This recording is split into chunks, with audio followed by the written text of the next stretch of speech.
What's up team, Coach Dre here. Right now we're going to talk about some hip dominant movements. So hip dominant movements stem from the movement of your hip hinge. So your hips go back and out and forward, in and out of extension and flexion.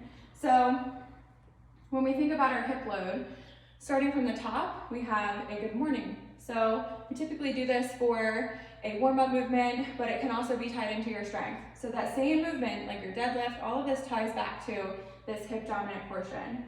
So we load our hips and we stand back up. Now you might be wondering why I have a band on. So when we find our stance, it's usually your feet pointing forward, feet are right underneath my hips. Anything wider, you're looking at more of like a sumo stance and probably more of a squat stance.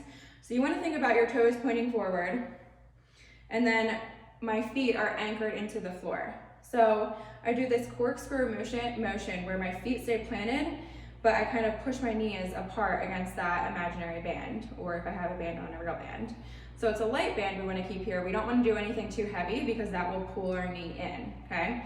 So if you've ever had like an ACL tear or a knee injury of some sort, it's probably because your glutes haven't been turned on and you didn't have that proper engagement with your knees. We always talk about that kinetic chain, right? So that's where this kind of ties into. So a kink in the chain could have caused that knee injury, that knee cape there.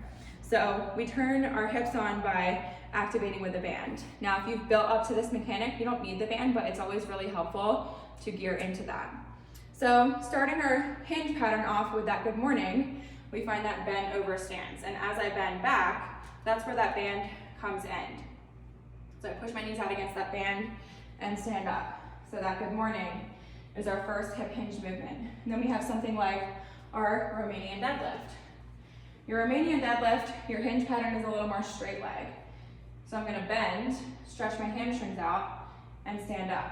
Keeping that core turned on, keeping my lats turned on, inhale down, exhale up. When I come to something like more of a deadlift, my stance doesn't change, but my dumbbells are gonna go all the way to the floor. So I find my hip hinge, and then I drop my hips and allow my knees to come forward a little bit, but still a hip dominant movement to allow my dumbbells to come all the way to the floor and stand up.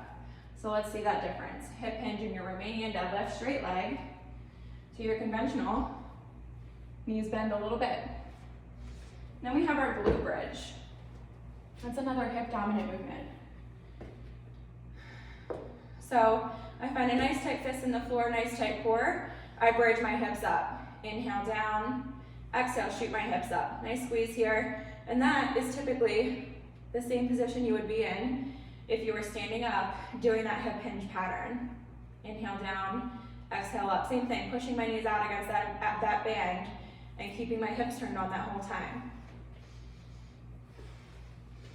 When we start to build skill and we nail that down, we can move to our power movements. So something like your kettlebell. With your kettlebell swing, your feet are a little bit wider than hip width distance apart, so it's a little bit different from your deadlift stance.